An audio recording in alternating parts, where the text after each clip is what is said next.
The King's Scarred Leakin Luna. Previous episodes are available on the playlist. You can also visit our website for your favorite stories. A link is provided in the video description. Episode 5. Kyson. My body shut down. However, I can hear everything going on around me clearly. Everything. Damien's frantic screams for help are loud, but my body feels foreign to me, numb. I can no longer feel the cool breeze or the hands grabbing and moving me. All feeling is completely gone. Although my mind is alert, I only know I am being moved because I can hear what is happening around me. It is like my body suddenly died, and I am just a conscious mind living inside an empty shell. He's burning up. I hear Liam gasp somewhere off the side of me. I will get the doctor, Clarice says somewhere off in the distance. No. Just open the doors. He needs Azalea. It's her heat. Damien says. Liam, grab the other side of him, Damien orders. I can hear them climbing the stairs, their feet moving on the corridor floors, and the creak and groan of the doors being ripped open. Dustin already brought Azalea up here. Damien asks someone before I hear Trey's voice. Yes. Gannon just escorted him back to his room, Trey answers. Open the door, Damien tells him. I can smell Azalea's scent. It's odd. I have a sense of her, yet not my own body. Out, Trey, you aren't needed in here now. Yes, Beta, Trey answers, and I hear the door click shut. Help me get him on the bed and strip him down, Damien says to Liam. Now what? Liam asks. I feel nothing and can only listen as they try to figure out what to do. He is gonna kill me. I need to strip her down, too, but if she wakes, I know she will look for Abby, Damien curses. I have some Justin's handcuffs, Liam says. Some, what? Damien asks, and I am wondering the same thing. Justin's handcuffs. Just in case you need 'em. Here, I keep a pair on me at all times, you know, just in case I need to handcuff someone. I don't even want to know what you get up to. Indeed, you don't, Beta. Now, I am a team player. If needed, I will perform, Liam says. Perform what? Give me those handcuffs, Damien says. I can swing both ways.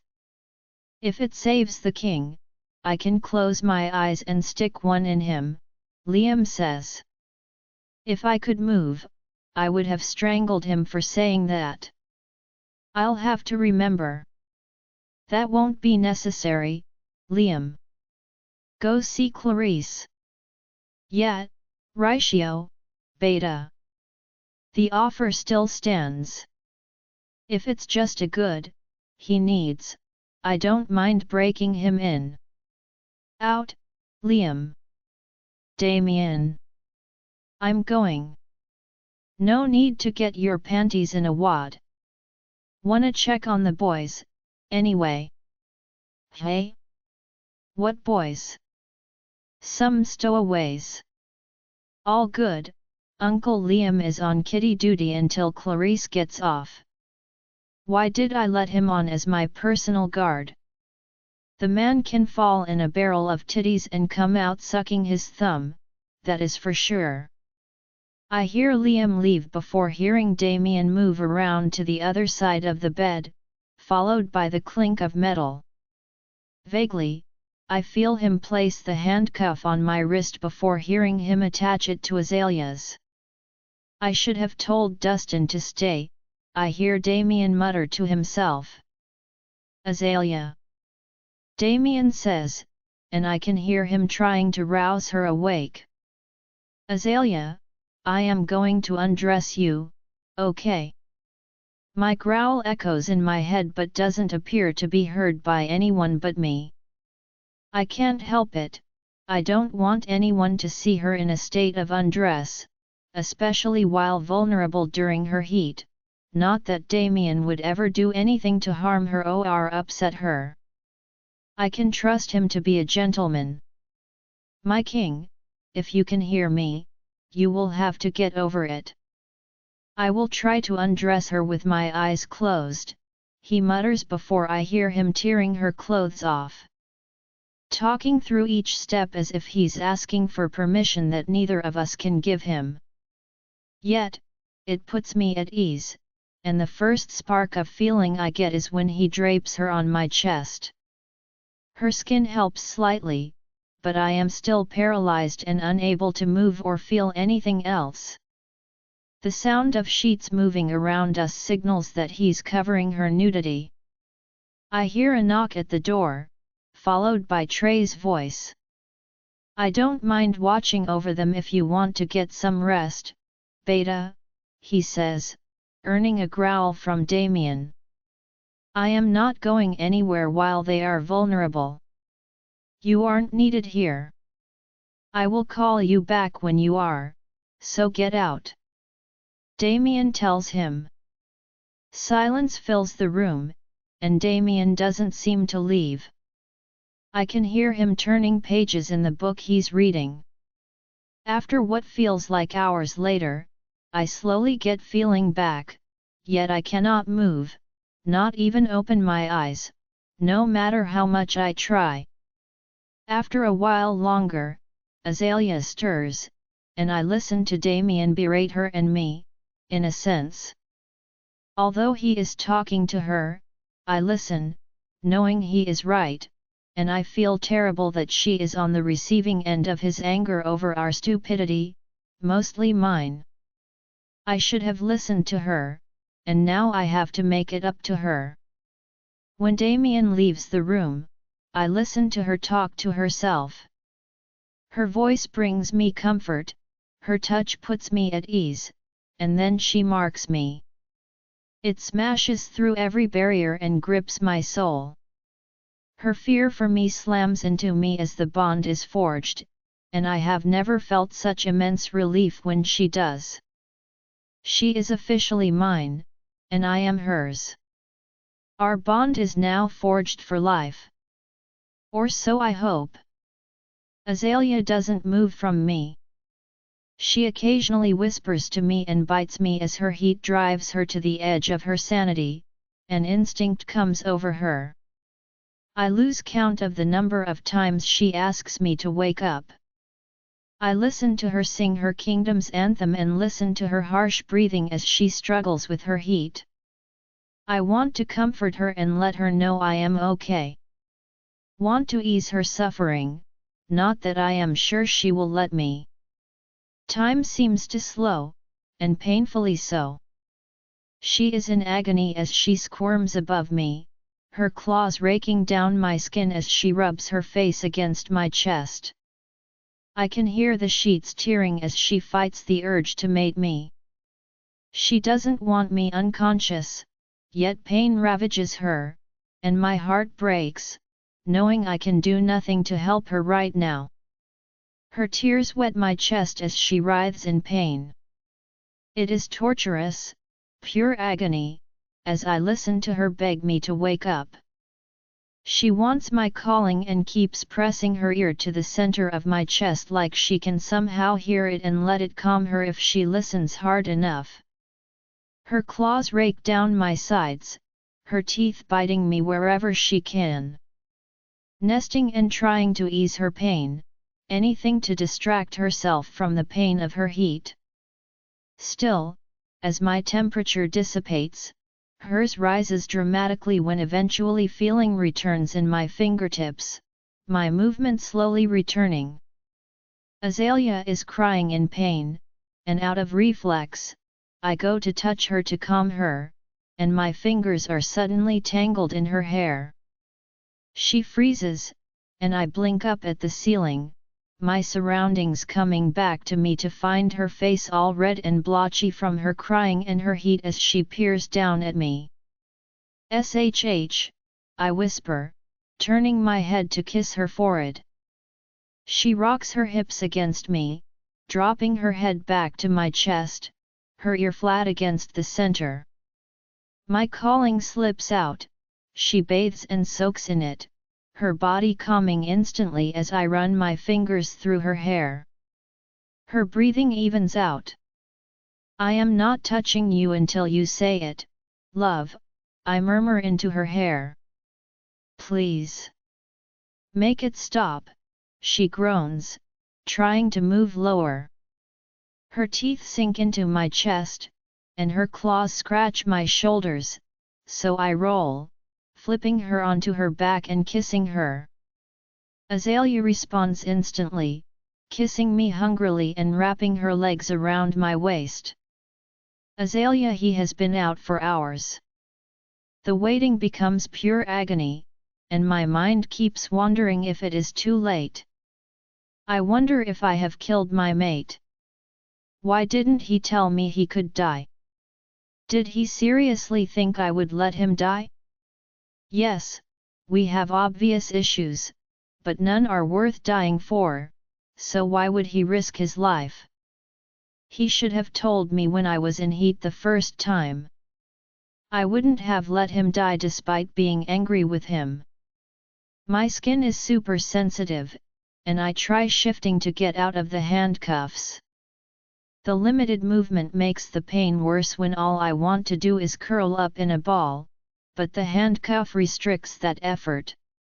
When I shift, my wrist grows thicker, and, does it hurt when the metal digs into my flesh and slices through my skin, cutting off my circulation.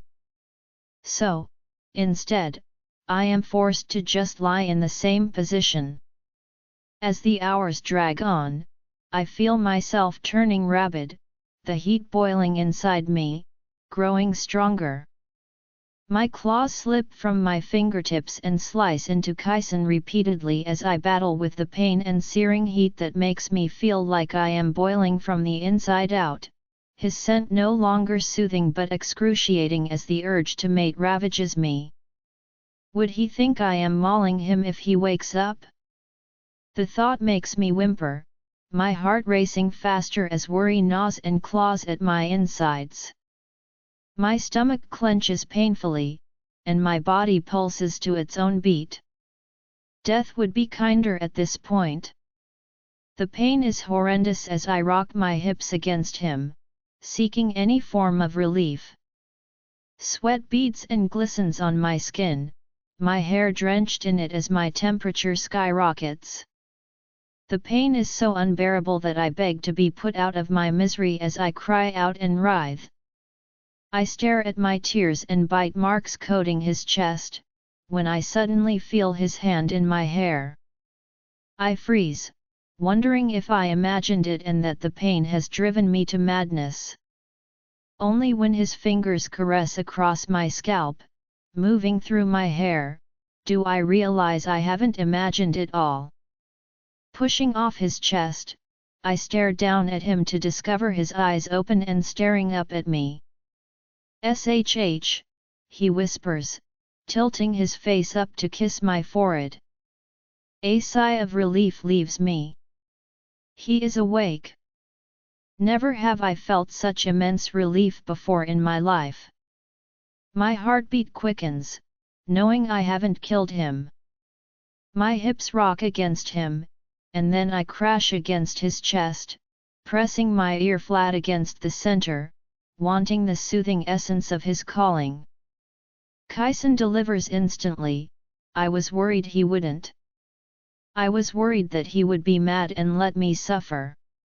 His calling slips out, and I soak it in, my body calming instantly as it rumbles through his chest and vibrates against me, soothing my soul and the bond that is running haywire. Kyson runs his fingers through my hair. My breathing slows before I embarrassingly start purring, imitating his calling while moving my hips against him. Gone is any sort of dignity I have left. I no longer care as long as he gives me what my body desires, what I crave, and what our bond demands. A moan escapes me when I hear him groan. Kyson grips my hips, forcing my hand awkwardly behind me. I am not touching you until you say it, love, he murmurs into my hair. His hot breath moves across my neck and makes me shiver. I try to move lower, but his grip grows tighter, holding me still. Was he really going to make me say it? Yet, with the intense pain destroying me, I would beg if he requested. Please. Make it stop. I groan, trying to move lower. My teeth sink into his chest. The saltiness of his skin is intoxicating, and I run my tongue across my bite marks, his blood washing over my tongue, only arousing me further. Even as my claws scratch his shoulders and I bite into his flesh, his grunt turns to a purr. Kyson moves, his arm wraps around my waist, and he rolls, flipping me onto my back. His lips instantly mold around mine, his enticing scent making me moan as my lips part, and I kiss him back hungrily. Desire coursing through every inch of me. My hand falls to his hip, my nails digging into him. Did he leave the key somewhere?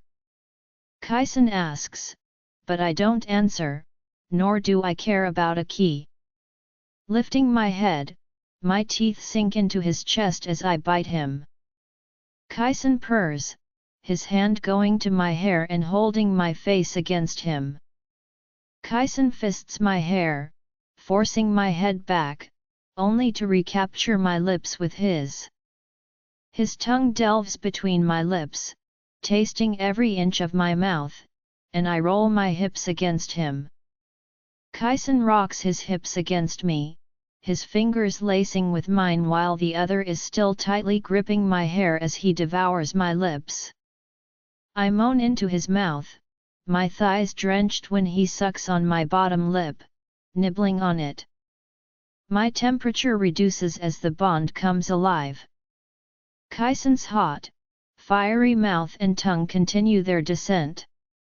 My entire body tenses and locks up, and I grip his arm. He stills before pulling out slightly. It's going to sting, he whispers, his lips kissing my jaw. I writhe beneath him, trying to get away from him. I know he's big, but I don't expect it to burn this badly with how wet I am. Breathe, love.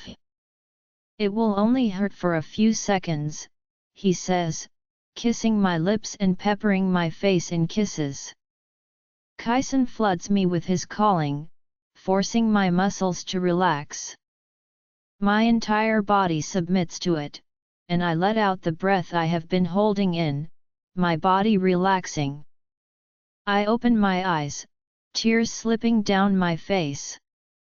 Kyson kisses me, pushing back inside me slightly. His calling washes over me, drowning me in it as he pushes inside my tight confines until his hips are flush against me. I feel full, and I squirm, trying to get used to the odd sensation. Kyson growls, his hands gripping my hips as he rocks them against him, chasing his release before groaning just as I pull my teeth from his skin. My tongue rolls over my marking when I feel him still. I jump as his warmth bathes my insides, and Kyson's arms wrap around me and crush me against his chest. You can't move, relax, he whispers next to my ear. Sorry, I didn't intend to knot you, not yet anyway, he whispers, his tongue flicking the shell of my ear. What? I murmur. Something lichens do, I forgot to warn you. I'm sorry, he whispers. I nod, too relaxed to care. I don't want to move anyway, so I melt against him. My breathing is harsh as I suddenly find myself now fused to him. His calling lulls me into a dreamy state, and I feel his fingers trailing up. My eyelids are heavy as I listen to his heartbeat beneath my ear. His fingertips grip my chin, tilting my face up toward his. He leans down, his lips brushing mine gently. I love you, he whispers against my lips before chuckling as I fight exhaustion. My body cools down rapidly, the heat leaving, and in its place, exhaustion courses through me. Sleep, my queen, he says, kissing the side of my mouth as my eyes close, and I am sucked under by the darkness of sleep. Abby, now back at the castle, I don't know what to do with myself. Do I just return to my old tasks now that I'm here? Should I seek out Ganon or perhaps Clarice? Ganon gave me some of his blood, so the worst of my injuries are healed. I don't want to burden him by harassing him. Uncertain of what to do next, I wander aimlessly until I inadvertently reach my previous quarters. Tentatively, I rap on the door in case Beta Damien has enlisted a new personal servant. Met with silence, I cautiously push the door ajar and glance inside only to find the entire guard quarter downstairs also empty. I wonder if I should clean here first, since the guard quarters were also tasked to me. The hour grows late, and I decide to see Clarice in the morning about where she plans to assign me, and decide I should just stay out of everyone's way and go to bed. Stepping into the room that used to be mine, I find the bed bare, so I mosey down the hall to the closet and retrieve some blankets and pillows. The task is made more difficult by my wounds. The stitches are pulled so tight that some are cutting through my skin like cheese wire. Blood covers almost every inch of me. It has congealed in my hair and under my fingernails. I swiftly make the bed but realize I can't sleep in this condition. I head to the laundry room, scanning for clean clothes. I spot some servant uniforms, pajamas, and a pair of socks on the shelf. I snatch them up before grabbing a towel and searching through the first aid kit for antibacterial soap. As I limp toward the servants' bathrooms, my bones ache, every step a painful reminder of the ordeal I've been through. Stepping inside, I find it empty. One side of the bathroom holds stalls for showering while a half wall is divided up the middle to the toilets and basins. Long mirrors run the entire length of the center wall on both sides. As I pass it to head into one of the shower stalls, I glance at the state I'm in. My normal auburn hair is matted, twigs and leaves are tangled in the knots. My clothes are torn, and I can still smell his scent all over me. Ganon's, too, but Cade's is still there. My heart pangs at the thought of him. The way he lay dead in the dirt. My mate, though cruel, was mine or supposed to be. Staring at what is left of me as I peel off my clothes, I'm disgusted. My skin marred from years in the orphanage is already horrifying to look at, though my scars were never deep or as jagged as Azalea's. I have always felt terrible for how she hates her appearance and the lashes that mar her. She had taken so many whippings reserved for me, and I had done the same for her. Gazing at them, I used to think it was a reminder of what we endured and survived. Though these marks were left at the hands of Cade, I noticed something so much worse. I never survived at all. Instead, I moved from one hell to another.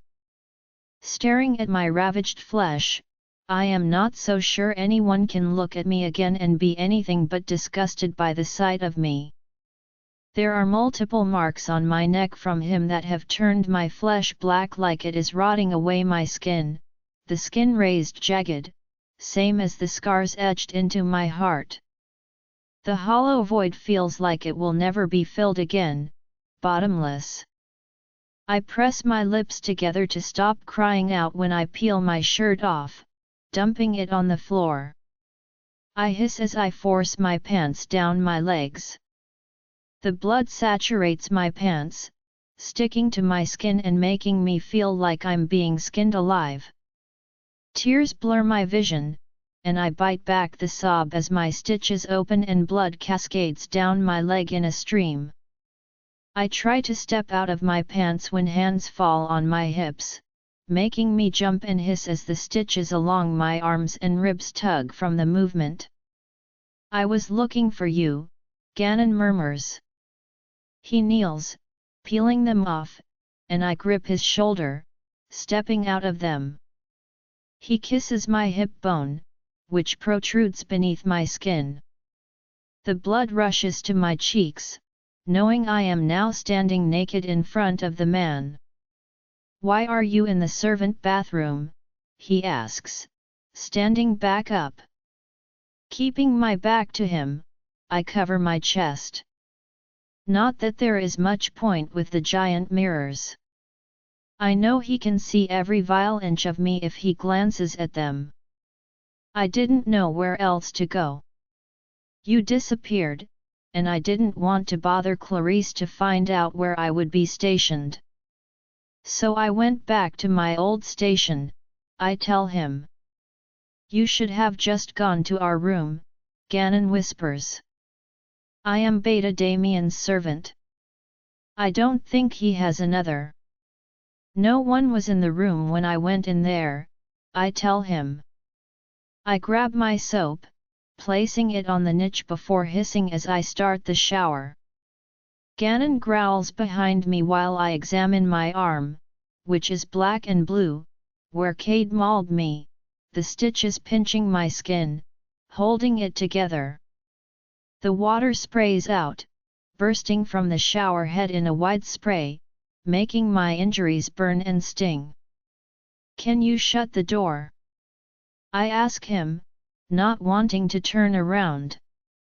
I hear the door close and sigh, stepping under the water, only to cringe away. My head throbs as I wet my hair before turning around. I rub my eyes to rid them of the water. When I open them, Ganon is standing in front of me. The door is closed behind him, but he is inside the stall. I quickly try to cover my chest, though I have no idea why. When I asked him to close the door, I didn't mean for him to come into the shower with me. Ganon's eyes run the length of me, then quickly dart away. My stomach sinks. This is why I didn't want to turn around. I know what he sees, my mutilated skin is anything but pretty. I look disgusting, my skin carved up and the pieces forced back together like broken puzzle pieces. Turning to face the back wall, a lump forms in my throat. Can you get out, please? I whisper, though I know he will hear me with his heightened hearing. Embarrassment washes over every inch of me, and I suddenly want to scrub myself raw, as if I can clean away the vile marks lacing my skin. As if I can scrub away the memory that comes with them. Am I scaring you? I won't hurt you, Abby, Ganon murmurs next to my ear before his chest presses against my back. He reaches past me, grabbing the soap out of the niche in the wall. I saw the way you looked at me, Ganon. Just go, I don't want your pity, I tell him. He growls, the sound vibrating against my back. The way I looked at you, he asks, sweeping my hair over my shoulder. He dips his face into my neck. His nose runs up the side of my jaw. You don't have to pretend like it's all okay, Abby. I know how much this must hurt, he whispers, and I can feel his warm breath tickling my skin. But please let me take care of you. I try to pull away from him, but his arms wrap tightly around me, trapping me against his body. I don't need anyone's pity or sympathy, I snap at him, anger flaring up inside of me. Especially not yours. Ganon's grip loosens slightly, and he takes a step back so that we can face each other. Abby, look at me, he says softly, placing a hand on each side of my face and forcing me to meet his gaze. I don't feel pity for you. What happened to you is terrible and unfair, and it breaks my heart to see what that animal did to you. I swallow before answering, my voice coming out shakier than intended. I know I look disgusting, so please, leave. Ganon growls and I become startlingly aware that he is indeed naked. I only looked away because I could tell you were uncomfortable with me staring, Abby, not because I didn't like what I could see, he purrs, his voice laced with an undeniable warmth and sincerity. But he ruined me. I'm broken, I tell him, my voice cracking as I summon the courage to speak those words aloud without crying. The weight of the realization settles heavily on my shoulders, and I can't help but feel like a shattered doll, its porcelain form broken and cracked, held together by fragile glue, marred and made ugly, never to be whole again. Ganon's gaze softens, his eyes filled with empathy. We are all a little broken, Abby, he says gently, reaching for my arm that shields my chest and the stitching that traces across my skin. His lips brush against my shoulder, and a shiver courses through me at his tender touch. Don't hide from me. You never have to hide from me, Abby, Ganon whispers, his voice a soothing balm against the scars that mark my body. His grip tightens around my wrist, his thumb caressing the back of my hand in a comforting rhythm. With a sigh, I release my arm, allowing his hand holding the soap to glide over my torn-up flesh. The scent of Ganon envelopes me, mingling with the steam that fills the small space, creating a bubble around us. As Ganon's hands move across my body, washing away the physical remnants of my past, a sense of relaxation washes over me. My shoulders drop, and I lean back against him, surrendering to his care, unable to stay strong any longer. The sheer size of his presence could easily overwhelm me, his strength capable of breaking me in half. Yet, at this moment, he is gentle, a tender giant whose fingers massage my scalp, removing the congealed blood and gunk with a tenderness that belies his size. I wish I could heal you, he murmurs, turning me around to rinse the soap from my hair. My eyes roam over him, taking in a sight I've never witnessed before. Ganon, usually adorned in at least a tank top, now stands before me shirtless. The scars that stretch across his skin catch my attention, tracing a story of battles fought and wounds endured. They litter his body all the way to his hips. Mesmerized, my gaze fixates on the thick scars that brand his chest. It is as if someone had tried to rip his heart from his chest. The lines are harsh and pronounced, the texture of his skin rough beneath my fingertips as I trace them gently. Ganon's hand moves, fingers slipping beneath my chin to tilt my face up, ensuring our eyes meet. Don't hide yours, and I won't hide mine, he whispers, his thumb brushing over my bottom lip. These from the wars? I ask, a little shocked. I always thought lichens healed quickly. No, self-inflicted, Ganon says, peering down at his torso. You did that to yourself? I ask, horrified. He tilts his head to the side, examining my face. Why? I blurt. The same reason you gave yourself that scar on your neck. I tried to end it, Ganon says, his hand moving to the side of my face. His fingertips trail down the scar behind my ear. My hand moves over his, and I touch the scar and swallow.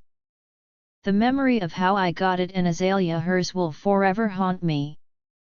That day, I wish I could remove it from my memory entirely. If only the rope held and didn't snap. You tried to end your life? I ask, barely able to get the words out. The thought of gentle, caring Ganon wanting to die is too much for me to grasp.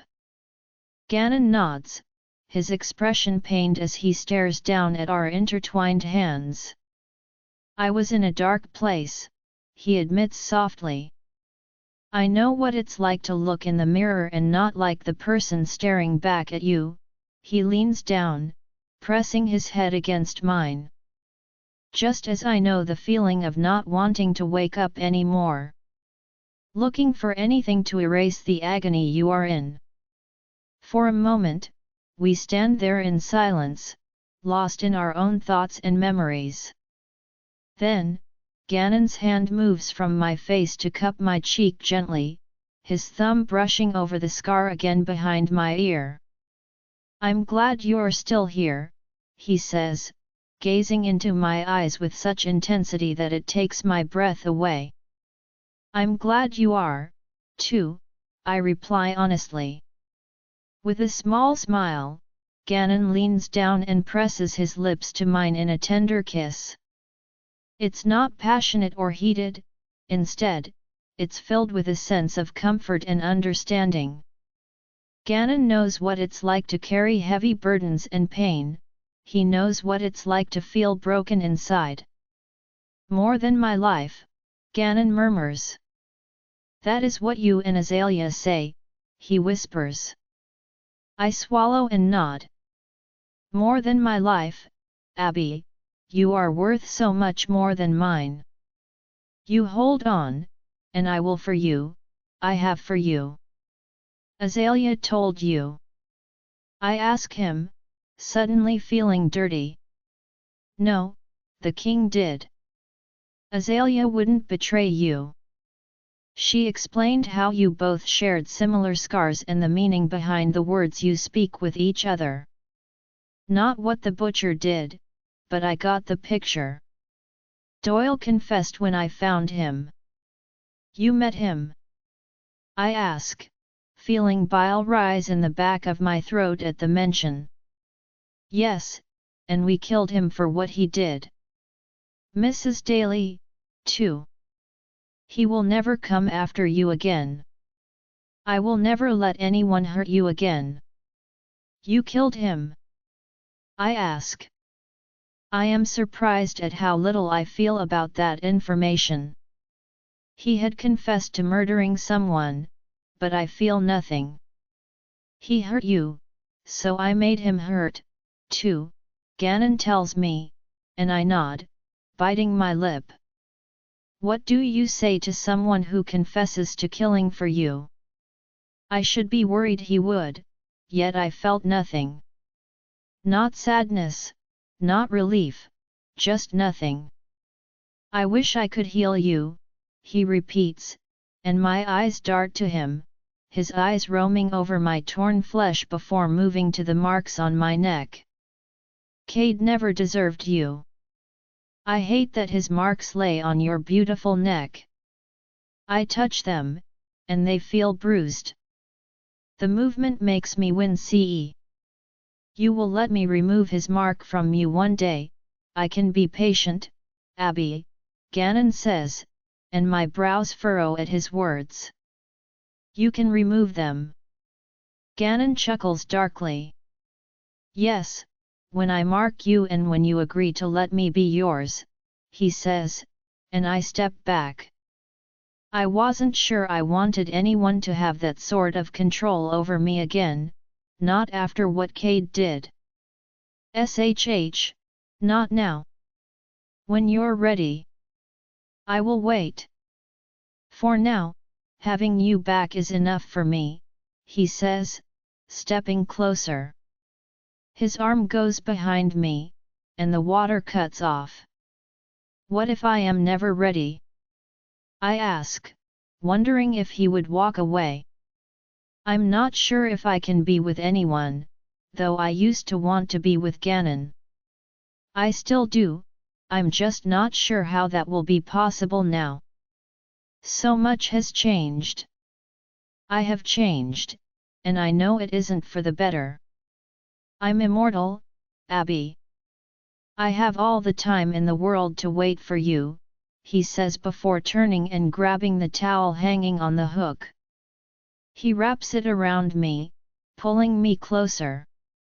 His lips press to my forehead. Kyson Azalea falls asleep quickly, and I run my fingers up and down her spine, enjoying her closeness and her scent.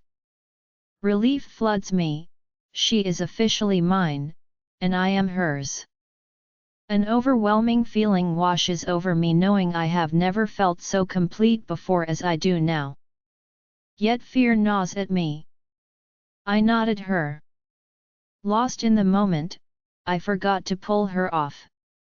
Azalea is most fertile while in heat, and the fact I nodded her just upped the chances of me getting her pregnant.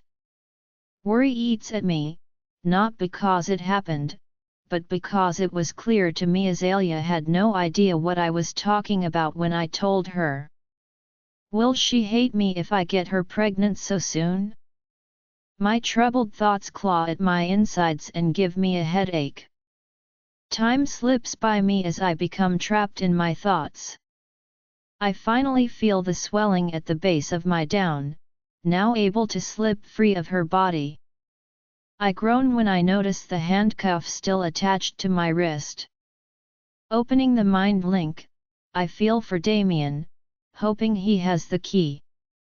I can feel he is asleep, though Liam isn't, his mind link buzzing like a live wire in my head. I push on his tether, and he lets me in. Finished already, my king, that was fast.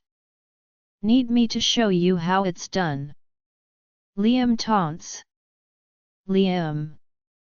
Sorry, my king. Offer still stands. Like the offer to give me a good? I ask. I smile stupidly as I think of the brute. If that is what my duty requires, I am up for the task, he laughs. That will not be necessary, but I appreciate the offer, I chuckle. You should get laid more often. You seem to be in a cheery mood now you got rid of the blue balls, he mocks, and I gaze down at Azalea and sniff her hair. She reeks of my scent, making me purr with contentment. No need to purr at me, my king. I'm pretty sure your calling doesn't work on me, but hey, I can pretend if that is what you are into, Liam snickers. Sorry, Azalea distracted me, I admit. Sure. Now, what can I do for you? I assume you want something, or did you just drop into my thoughts for a friendly chat? Liam asks. Well, I was trying to get a hold of Damien about this customary piece of jewelry I appear to have attached to me, I tell him. Oh, my Justins. Do you like those? I have a hot pink fluffy set, too. I would like them off and was wondering if you had a spare key since Damien is asleep. I do, and Damien is definitely asleep. I am looking at him. So who is on guard? I ask. Just little ole me. I noticed Damien needed a grandpa nap and tray. Don't like the fella, reminds me of a ferret, Liam growls. A ferret? I ask. Yep, cute and fluffy, and then it bites. I had a ferret once, only it bit me, then I wrung its neck, twisted it all the way around them, he rambles. I remember. The key, Liam. Oh right, should I slide it under the door, or open and toss it? I could try my ninja skills, creep on in slowly, and take you from behind. Liam. Right, I am getting ahead of myself. Should I knock? He asks, and I roll my eyes. Now, why would you knock? I ask him. Well, don't want to be rude, now, do I? He says when I hear him knock twice. I tug the blanket up and cover Azalea. Come in, I laugh. This man is crazy, certifiably insane. He pops his head in and wiggles his eyebrows before covering his eyes with his hands and peering out the gaps between his fingers. I see nothing, he says, stumbling over his feet. Well, well, well, what have we here? He asks, dropping his hand and sauntering over to me. His calculated movements remind me of a cat. I roll my eyes at him and wave him forward for the key. He holds it out to me, then pulls his hand back at the last second. I raise an eyebrow at him. Liam, have you been drinking while on the job? I ask, sniffing the air. Just a smidge, my king, want some? I won't tell if you don't, he says, sending me a wink. Not a good thing to tell the boss, I scold. He is testing my patience. But you've always been more than just my boss, more a brother. I may be many things, but a liar I is not. So if you don't want to know the answer, my king, don't ask, he says, his eyes glistening mischievously. Can I have the key, Liam? I ask. He sighs and quits his mucking around, offering me the key. I take it from him and undo the cuff before rubbing my wrist. You seem troubled, my king, Liam says, tilting his head to the side. I look at him. He is drunk, but even I know he can handle himself in this state. He passed the guard trial while obliterated, literally woke up when the starting gun went off, having dozed off at the line, and still placed 5th last year. The guard trials are always a haunting memory for him and for all of us. It's around that time that the anniversaries are. I bite the inside of my lip and glance down at Azalea. Ah, I see. You nodded her, didn't you? He asks, and I nod, stroking her hair. Liam wanders off into the bathroom, and I hear the bathtub turn on as he rummages around in there. Get her cleaned up. Never know, might be able to wash it from her. Wash pregnancy from her. I scoff. I do have another suggestion, but I would like my limbs to remain attached, especially the right hand. I am rather fond of it, Liam says. He leans forward, cupping his mouth with his hands. I wank with that one, he whispers, and I groan. That is far too much information. I roll my eyes, and he snickers, the scent of vodka reaching my nose, and I look at him, waiting for him to answer. Morning after pill, he whispers. I furrow my brows, and he shrugs. I mean no offense by that, but if you are worried, should I retrieve you one, he says. Liam. We can keep it on the down low. No one has to know. I know it is a taboo thing with royals, but if you think about it, royals are taboo anyhow, right? Few of you left, he rambles. Just ask Doc to keep it to himself, he knows I just don't want it to get out, especially with Clarice. She would be far too excited, and the place would be baby-proofed tomorrow. I also don't want Azalea to feel pressured, I tell him. Liam nods, rushing out to do my bidding while I get up. I carry a sleeping Azalea into the bathroom, climbing in the hot bath. I sit her on my lap, and wash her. She moves around, waking, but my calling forces her back under as I wash her the best I can. I heard Liam slip into the room again before shutting the door. When I am sure he is gone, I sit on the edge of the bath and dry her before setting her in the bed and tugging the blanket up. I noticed the pill sitting on the table with a bottle of water. Climbing back in bed, she instinctively moves closer before crawling on top of me, pressing her body to my chest, and she grabs my hand, placing it over her. I snort, running my fingers up her spine. I'm cold, she yawns, snuggling against me. Because your heat has subsided, I tell her, and she shivers, nodding sleepily. Do you want kids? She is already asleep when I ask this, and I know she will stay in this dreary state for hours. I brush her hair with my fingers for a while before letting myself drift off. I would have to ask her when she wakes. It's not my body and therefore, not my decision. However, I have to tell her there is a chance she could be pregnant. Kyson waking the following day, I tuck Azalea's makeshift den around her. She had built it in her sleep, growling at me when I moved out of it.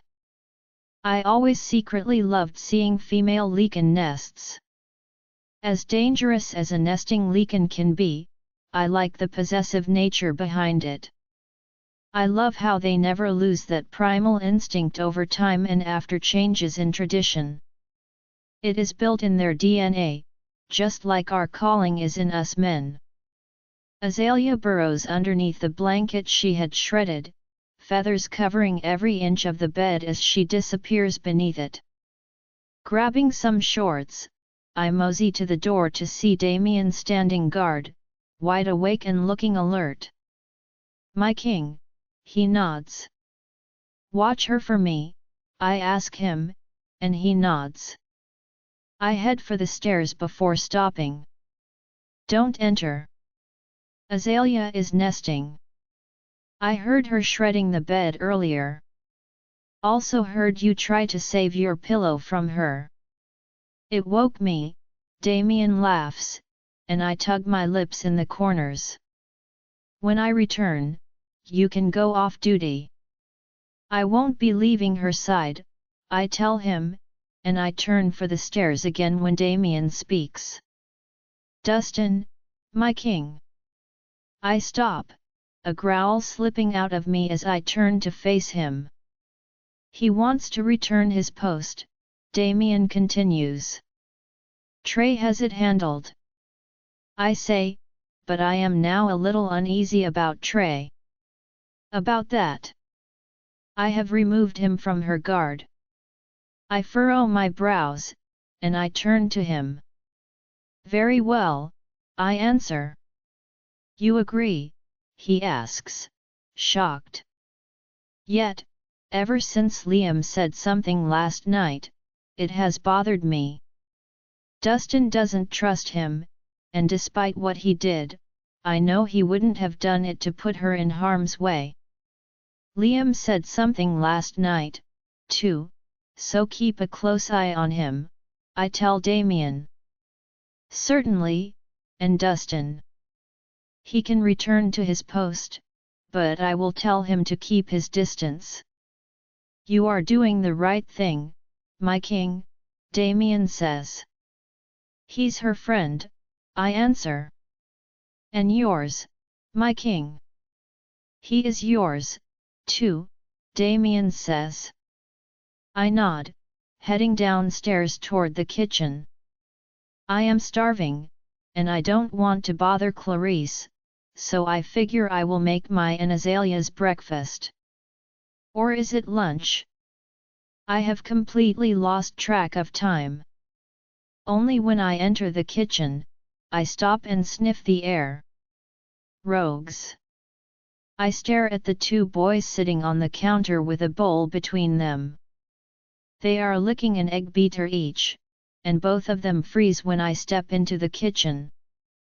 Clarice is nowhere to be found, and neither are any of the chefs, so I assume it is between shifts.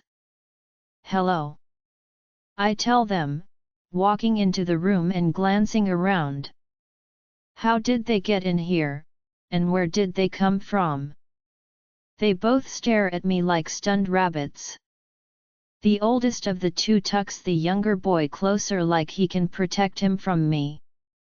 I watch them for a second. The youngest looks like he is only 3 or 4 years old. I can tell by their faintly similar sense they must be siblings. What are your names? I ask. The oldest boy answers, while the youngest cowers away from me. I check my aura, making sure it hasn't slipped out, but I give them no reason to fear me. I look them over, noticing how skinny they are and the bruises that line their arms. Where did they come from? I'm Logan. My brother's name is Oliver, the oldest boy answers. He goes to jump off the counter, but I shake my head, and he remains where he is. The little boy stares up at me as I approach him. I can tell they are scared, their little hearts beating rapidly like a hummingbird's wings in a gust of wind. What are you making? I ask them, peering into their bowl. It looks like a cake mixture. The youngest boy scoops some out with his finger, holding it out to me. His brother nudges him nervously, but I think it is cute to offer. Want some? He whispers, and I smile, grabbing his little hand and licking his finger. And that is Clarice's famous mud cake. You two must be special if Clarice is making cake, I tell them before scooping some batter out with my finger and eating it. They giggle, the sound warming, considering how frail they both look. The youngest boy, Oliver, turns on the counter and grabs a wooden spoon, offering it to me. I take it, watching as they both use a teaspoon and their egg beaters to scrape the sides, and I join them. I want to ask questions but don't want to scare them. When the back door to the laundry swings open, the boys jump off the counter and hide behind me as Clarice walks in with a washing basket. Now, you boys didn't eat all my batter, did you? She asks, turning around and spotting me with the wooden spoon in my hand. I quickly hide it behind my back. Her mouth falls open, and she glances around for the two boys currently hiding behind me. Oliver sticks his head out, and relief floods her features before her face turns stern, and she places her basket on the counter and folds her arms across her chest. Boys, why are you hiding behind the king? She scolds before spotting her empty mixture bowl. She clicks her tongue. Did you eat my batter? She asks, and I glance down at them.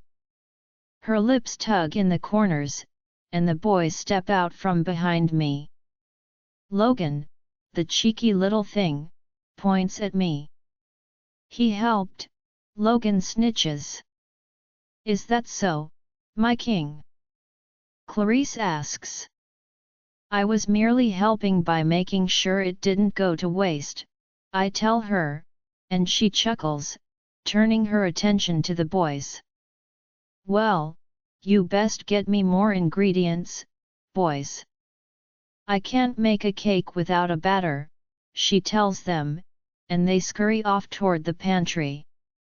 Logan stops at the door to the enormous pantry and peeks back at me. Are you really the king? He asks. I am, I tell him, and his eyes widen before he rushes inside after his brother. You are teaching them bad manners, Clarice scolds me. To be fair, they had eaten your batter before I came in and helped, I tell her, and she laughs.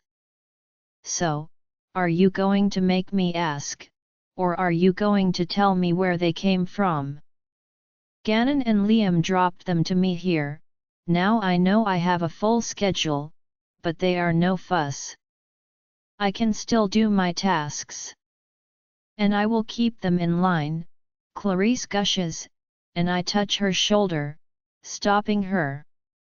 You can keep them, Clarice, I tell her, knowing her too well. She loves kids, and I will never turn away a child. Clarice lets out a breath. Thank you, Kyson, she murmurs. They really are good little boys, timid but sweet. Her eyes sparkle as they rush back out with flour and cocoa in their arms. Will you help? Oliver asks, and Clarice goes to excuse me, but I shake my head. Of course, I tell him, scooping up the boy. He is almost weightless, and I look at Clarice, who ruffles his curly locks and smiles sadly. Where? I ask her. Where do you think? She asks, and I nod. Looking at Logan, I notice a few lash marks on his shoulder where his shirt slipped down a bit. Gannon took care of it, Clarice answers. Yes, I know he would have, but someone needs to take care of that alpha, I tell her, and she nods once. I will see to it, I tell her while turning my attention to the angelic little boy in my arms. Someone definitely needs to take care of that alpha. And I will have you moved into one of the bigger guest quarters to accommodate the boys, too, I tell her. Thank you, Kyson, she says, smiling at the boys who are excitedly waiting for her to make more batter. Azalea, every muscle aches when I wake the following day. Kyson is nowhere to be seen, and his side of the bed is cold. Sticking my head out from under the blanket, I groan when I see the mess I made. I know I made it because I have not seen Kyson make a den once since being here. He must get sick of having to replace all the bed linens and his clothes. But as I stick my head out, I want to curl back inside my den. As tempting as that is, I know I can't stay in bed all day or what is left of the day, so I force myself out of bed. Only when I do, my legs give out from under me, pain ricocheting up my spine and twisting throughout every muscle. Bad enough, we had to go through the heat, but to suffer afterward seemed beyond cruel. Hobbling over to the door, I stick my head out, keeping my naked body behind the door. I find Damien standing there in front of my door. I was hoping to see Dustin, but right now, I couldn't care less as long as he can help. My queen, he says with a swift nod before turning his attention to me. He looks through the gap in the door behind me. Is everything all right? He asks. Have you seen Kyson? He is in the kitchen. I can go get him if you like. I shake my head. If he is in the kitchen, surely he will be back sometime soon. No, it's fine, but can you ask Doc for some painkillers? Ah, I see. Certainly, he says, touching my forehead. His hand feels cold against my skin. "You're still a little warm," he says, his brows pinching together before sniffing the air. "Yet you're not in heat, must be after effects. I will go see what I can find. It will probably ease off when Kyson returns, just the bond fretting, so not to worry," he says, and I shut the door. I half wish I could just be a regular werewolf. They didn't seem to fret or have these bizarre compulsions. Growing up knowing one thing only to find out you're something else entirely really makes things confusing. How can I fret for someone I just saw? It makes no sense to me. I make my way to the bathroom. My legs tremble as I stand outside the water spray while waiting for the water to heat. I step under the water as soon as it does, hoping the added heat will loosen my aching bones and wash the tension away. Hearing a knock on the door roughly 5 minutes later, Damien announces himself, and I sing out from the bathroom to let him know it's okay to come in. He stops next to the bathroom door with his back to me. I set some pills on the bedside table. "There is already a water bottle there," he tells me. "Thank you," I tell him, rinsing the soap suds out of my hair. "Anything else, my queen?" "Azalea. Did the king say anything about Dustin?" I ask nervously before rubbing my eyes and looking at his back just outside the door. "Yes, Dustin will return to his post today," Damien answers. "So he is okay?" "Yes, Kyson hasn't punished him yet, but I am sure you can convince him otherwise," Damien says. "Hopefully, I can convince Kyson not to punish him. He shouldn't be punished just because he came with me. Either way, I intended to leave. If he wants to be angry with anyone, he should be mad at me, not him." "And Abby? With Gannon?" "She is a little sore, but she is okay. I have given him the week off to spend with Abby until she readjusts to being here." I nod, forgetting he has his back to me. "Anything else, my queen?" "Yes, stop calling me my queen," I tell him, and he snorts. "Very well, Azalea. Thank you. You can go unless you want to chat," I laugh. "Somehow, I don't think the king would approve of me standing here chatting with you while you shower." "Wouldn't make much difference. You already saw me naked, but you are probably right. Best to not push the king's buttons." "I will be outside if you need me," he says before walking off. I hear the door click shut, and after a few minutes, I climb out, wrap myself in a towel, and stroll into the bedroom to the closet to find some clothes. Setting them on the bed, I dry myself when I notice the pills on the bedside table. Grabbing the water bottle, I twist the cap off. I drink half the bottle, not realizing how dry my throat is, only stopping when I remember I need water to swallow the pills. Grabbing the 2 foil packets, I try to read what they said, but the words are too long and I figure they are both some form of painkiller.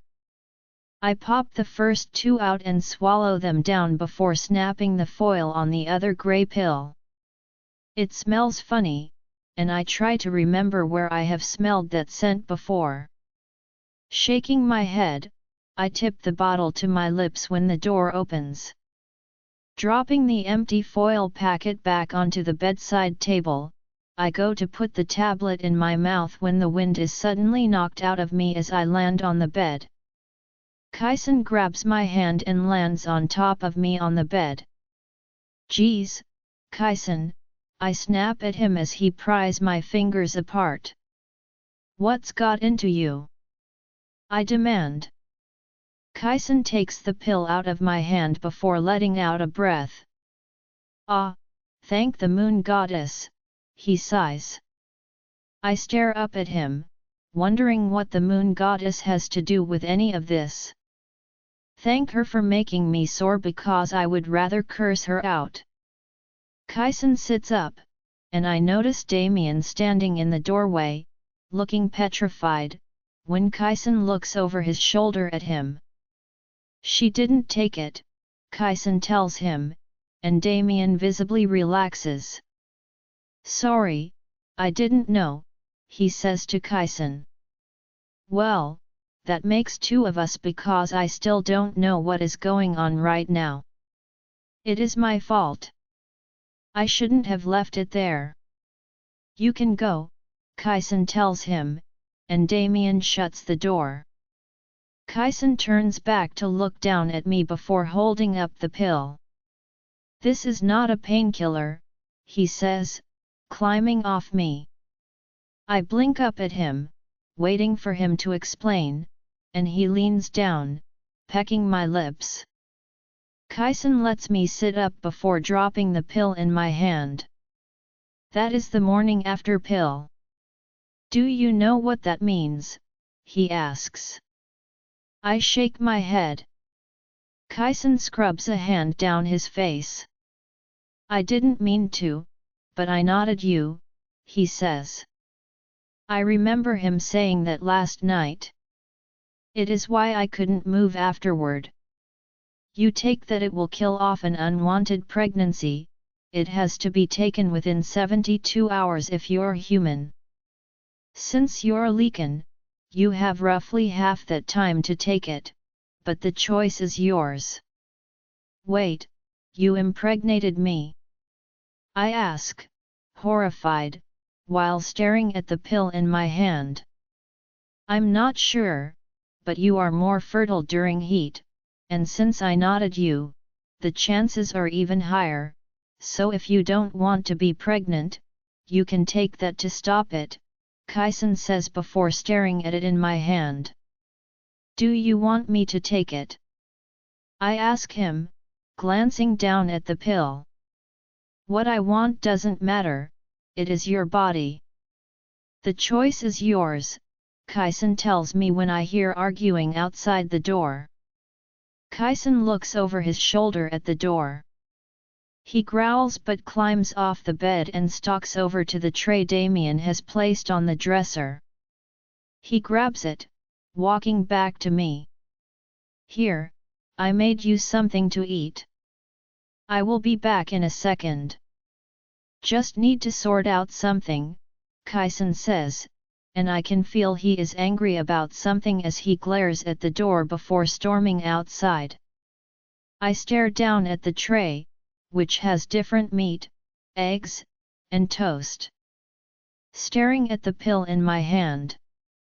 I sigh, not knowing what to do. Do I want kids? More to the question, though, does the king? I'm assuming he wants to continue his royal bloodline, I also suppose mine. However, I'm not so sure. I never gave babies much thought. I honestly never saw myself having a future, let alone one where I can have children. But if I take it, won't that be going against the moon goddess? At the same time, Kyson wouldn't have given it to me if he believed that, would he? Kyson, I want to explain more, but when Damien calls through the link that a fight has broken out down the corridor between Trey and Dustin, I have no choice but to sort it out. Leaving the room, I see Dustin punch Trey, knocking him down the stairs, only to chase after him. Damien is trying to separate them when Trey tackles Dustin as he rushes down the steps. Damien grabs the back of Trey's shirt and rips him off Dustin just as Dustin goes to attack him again. My hand wraps around his arm, jerking him back. What is going on here? I snarl while Trey shrugs off Damien's hand. Answer me. I command. I don't want him near the queen. He can't be trusted, Dustin snarls. And you can? You ran off with her and put the queen in danger, Trey spits back at him. Yes, it's also your fault. Azalea wouldn't have even known where to go if you didn't show her on her phone. Dustin growls, taking a step toward him, but my hand falls on his shoulder. Is this true? I ask Trey, who turns his attention to me. He sighs, scratching the back of his neck. Yes, my king. But I did not know she would go off after Abby, Trey admits. And you would let Dustin take full responsibility for what happened? Damien demands. I didn't run off with her. I would have dragged her back to the room had I known, Trey defends himself. Damien shakes his head, looking at me. You have 2 seconds to explain yourselves, now, I say. Dustin hates me because he blames me for the trials and keeps sabotaging me every chance. Damien pulled me from her guard because of him, Trey says before glaring at Dustin. Damien didn't pull you from the guard, I did. There are too many rumors about both of you right now. Yet you stationed him. Trey scoffs. Yes, because he is one of my head guards, and Azalea trusts him even if right now I don't, I growl, looking at Dustin. I want to beat him senseless, yet Abby would probably be dead or worse, still stuck there if they hadn't gone. She was determined to go. Better I went with her than go by herself, my king. You know I would never put her in harm's way. You know I wouldn't risk her like that unless I had no choice. Dustin says, and I growl. You had a choice. You could have brought the queen back to her room. Trey yelled. Because that worked. Azalea snuck out on you, and you didn't even know she was gone, Dustin retorts and Trey looks away. Damien rubs his temples and shakes his head. You are giving me a headache, Damien growls. May I be of some assistance? Liam says, making all of us jump. He is sitting on the windowsill above the stairs. We all peer up, not one of us noticing he was even there. I pinch my brows, wondering how the heck he even got up there. He jumps down and lands next to Damien on his feet. How did you get up there? Damien asks. Ninja skills. I'm as quiet as a mouse and quick and agile as a snake, he chuckles. I try not to laugh, and I see Dustin trying not to smile at his words. Trey, however, holds a sour expression. And why were you up there? Damien asks. My ears were burning, my senses telling me there was information to eavesdrop upon, he says. Are you drunk? Damien asks. Liam shakes his head, straightening. The question you mean, Beta. Are you sober? That would be a never, Liam giggles. I roll my eyes and wave him forward, and he straightens himself again like some prim and proper gentleman, though he is a gentleman, either way, sober or drunk. When I think of it, I think his question is correct. I have yet to see him sober since Claire. It makes me briefly wonder if he can function without the liquor, although I know I have a drinking problem, so I can't really judge. What are you proposing? I ask. Well, you still have to go away, my king, to investigate the killings, and I would rather stay behind. I am sick of looking at dead little ones. Uncle Liam is not made for the kiddie horrors, so I volunteer to watch the queen, with Dustin, of course, Liam says, motioning toward Dustin and sending him a wink. Dustin shakes his head with a snort. You want Trey to take your place on my guard? I ask. But I was the Queen's guard. I hold my hand up, shutting off Trey's protests when Liam stares at me, his eyes glazing over before his voice is in my head. You already know how I feel about the ferret. Dustin is clear about his feelings. What better way to catch a rat than having him by your side, my king? Azalea is safe with me, I don't care if he is from Landina. He is hiding something. His switch from hating her to almost stalking her is too sudden, but if I remember correctly, Trey is not under the guard pact. Liam says, making me furrow my brows once more. I glance at Damien, trying to remember when I set the pact, but Liam is right. It was after the fall of King Garrett and Queen Tatiana and just before the death of my sister. Trey got here just after her end and earned his way up the ranks. What is it? Damien mind links. Ask Clarice if Trey was there when Azalea's food was tampered with, I ask him, and he nods, walking off down the stairs. Turning my attention to Trey and Dustin, I see they're still glaring at each other. Trey, you're swapping with Liam. Liam will be on guard with you, Dustin, I tell him, and Dustin nods, heading up the stairs to my room. He is a drunk. Trey accuses, glaring at Liam. I blink, only to find Trey shoved against the wall, Liam's hand around his throat, and a knife under his chin. Watch it, boy, or I will be wearing your skin as a suit. So I'd watch your tongue, talk about me like that again, and I will remove it for you, one of the king's guards or not.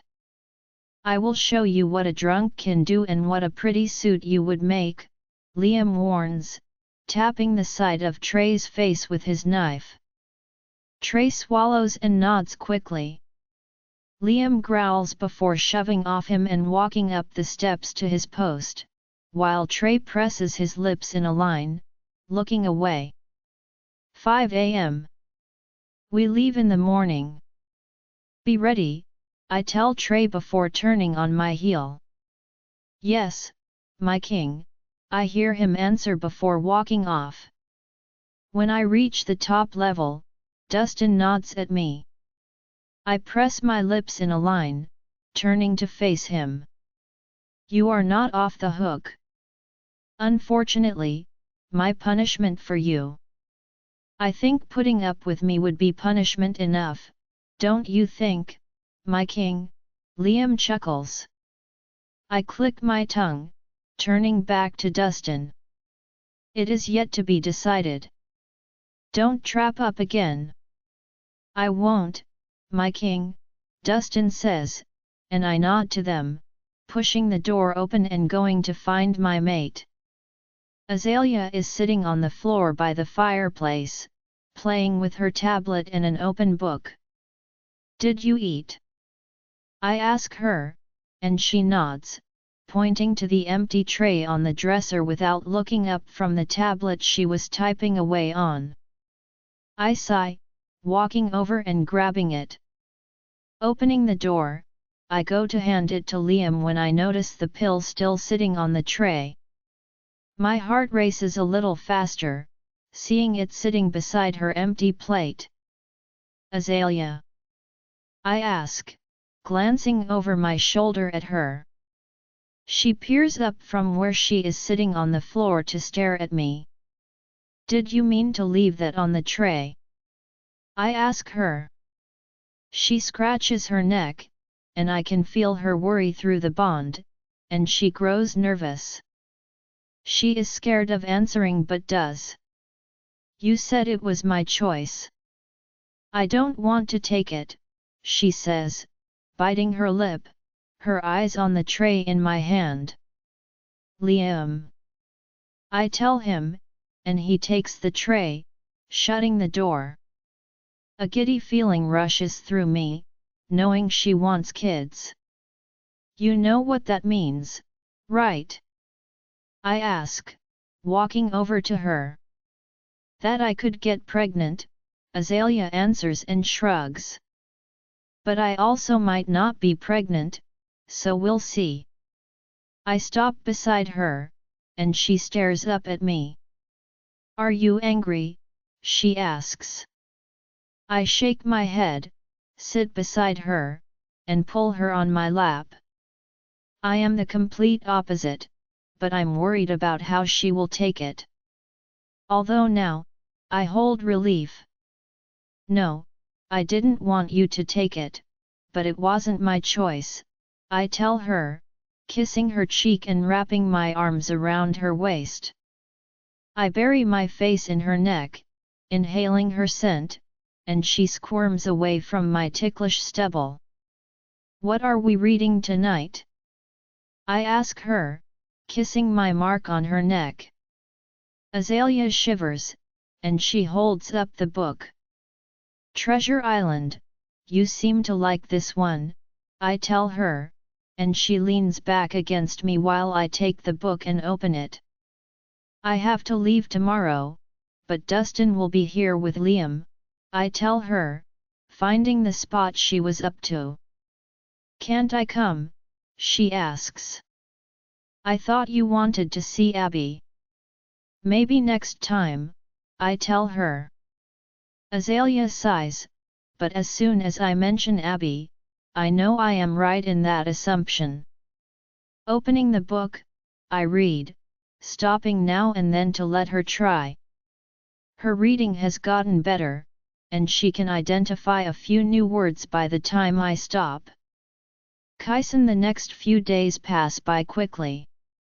We are no closer to finding anything about the rogue children, but another woman has been found, and we divert our route to investigate. Like Blair, we find she was a rogue. Only this one is different.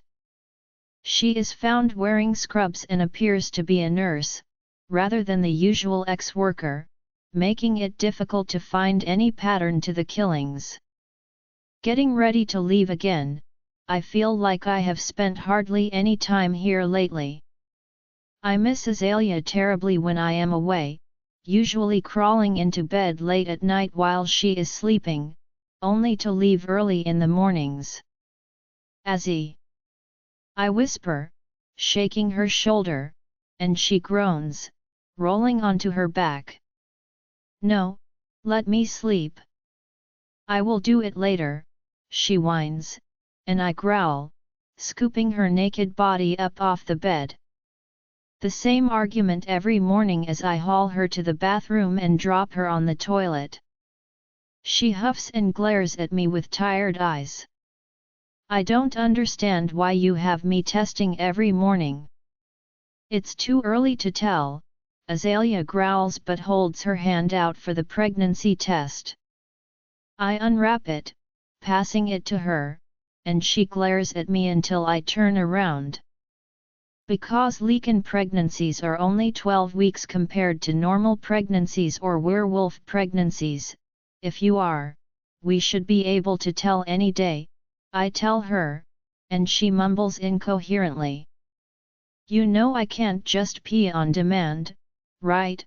She says, and I roll my eyes, turning the tap on, hoping the water facilitates the need to pee. It worked yesterday. I tap my foot impatiently, waiting with my hand out for the test. Only when she passes it to me does she giggle as she drops the test in my hand. It takes me a few seconds to figure out why she is laughing as she dashes off into the bedroom. She didn't put the cap on, and the part she peed on is now in the palm of my hand. I blink at my hand, holding her pee, and drop it on the counter, quickly washing my hand. Azalea! That's what you get for waking me, she laughs, and I growl. I can still hear her giggling as I wait for the test to show. I growl, inconclusive, nothing appears.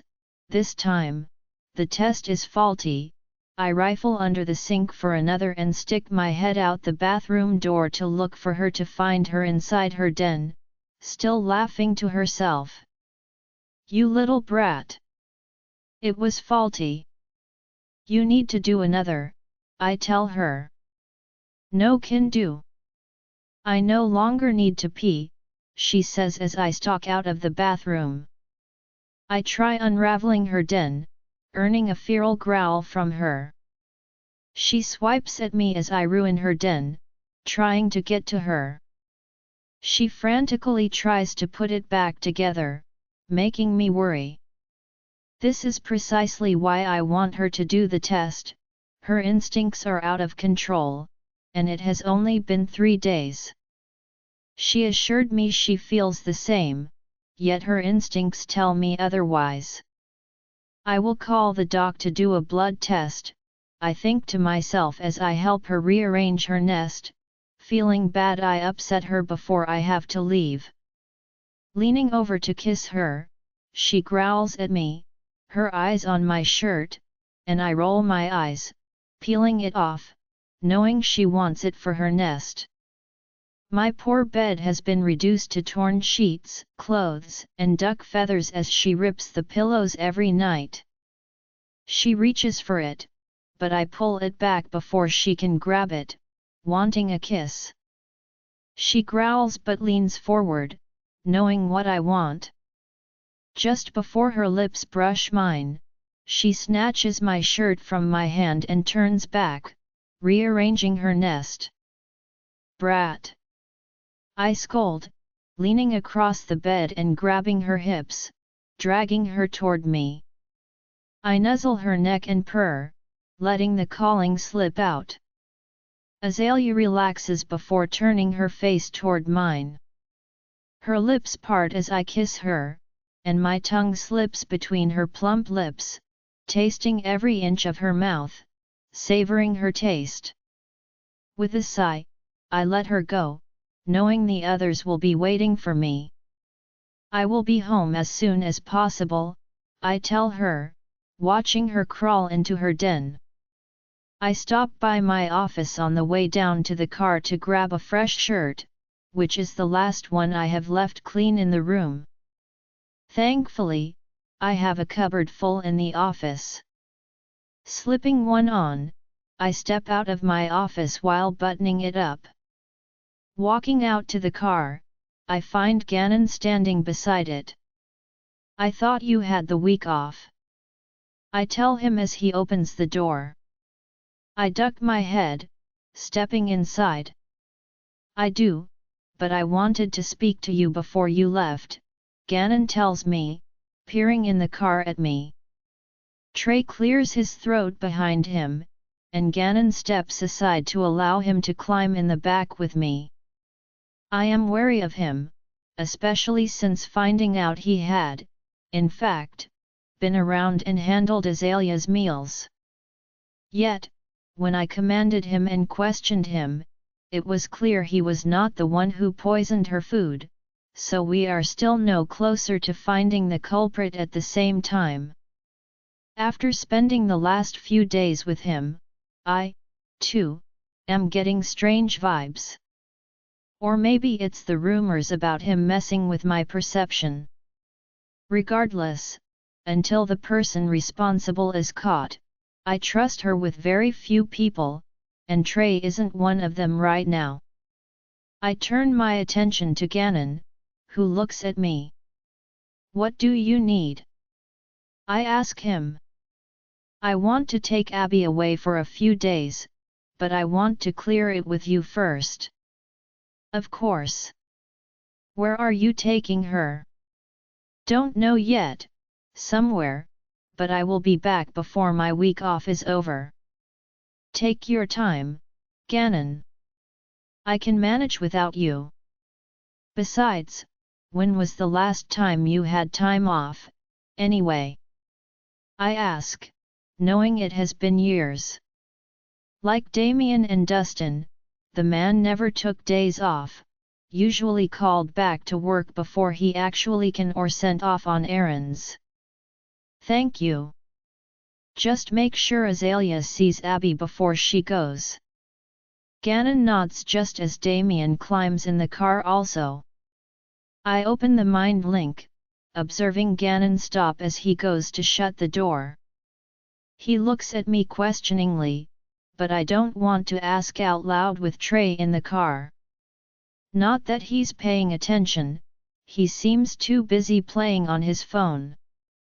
Have Doc come to take blood from Azalea for me before you leave, I tell him and nod. Still no luck with the tests, he asks, and I shake my head. Will do. Anything else? Yes, enjoy your time off, I tell him, and he smirks, shutting the door. Azalea walking out of my room, Liam greets me by looping his arm through mine in a gesture that feels both familiar and comforting. And what adventure do we embark on today, my queen? He asks with a playful glint in his eyes. I scan the area, searching for Dustin. Dustin went to fetch your breakfast, Liam informs me as we start descending the steps. I'm not hungry.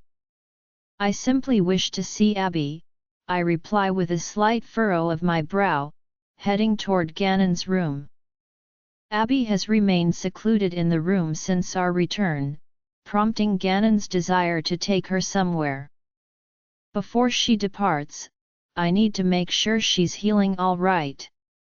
Kyson told me she is leaving through the mind link. It always freaks me out when he uses it. I'm not used to having someone in my head, let alone being a part of something. Abby is rogue again, and I hate that, but she refuses to let Ganon mark her. Every time I ask Kyson to make her part of the pack, he says she refuses and he can't unless he changes her. I understand why. It's not just about her feeling unworthy of deserving good things. If Ganon fails to help her, she won't remain Leekan, and I can't fathom a world without Abby by my side.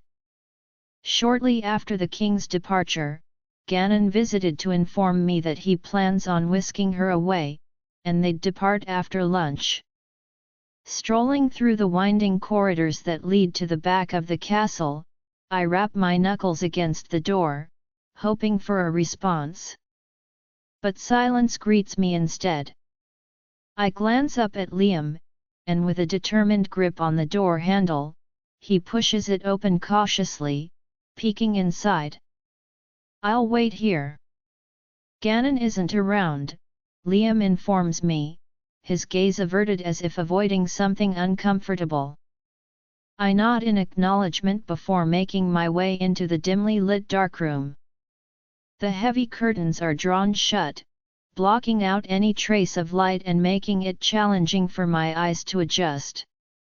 In my attempt to navigate the room, I accidentally stub my toe on a coffee table, a surge of annoyance coursing through me. Cursing under my breath, I press forward toward the bathroom door. Abby? It's me, I call out softly, hoping for a response. None comes. However, it sounds as if she is crying behind that door, and suddenly, I understand why Liam hesitated to enter. Taking in my surroundings, I push the door open wider and close it behind me.